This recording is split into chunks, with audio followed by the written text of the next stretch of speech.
السلام علیکم ورحمۃ اللہ وبرکاتہ۔ ناظرین کیسے ہیں؟ سب خیر خیریت ہے اور امید ہے آپ سب لوگ ٹھیک ٹھاک ہیں۔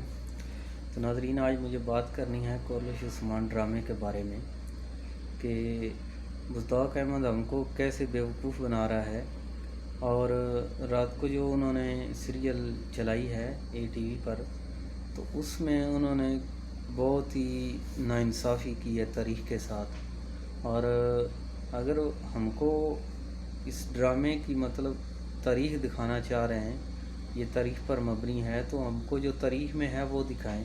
ارطغرل غازی نے اپنے بیٹے کو جانشین بنایا تھا اپنے جانے کے بعد، عثمان کو۔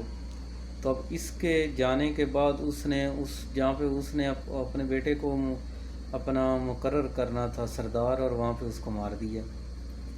تو یہ بہت ناانصافی کر رہا ہے، یہ کیسا ہم کو ڈرامہ دکھا رہا ہے؟ یہ ڈرامے کے اوپر ڈرامہ کر رہا ہے اور اپنا پیسہ کمانے کے لیے شاید ایسا کر رہا ہے۔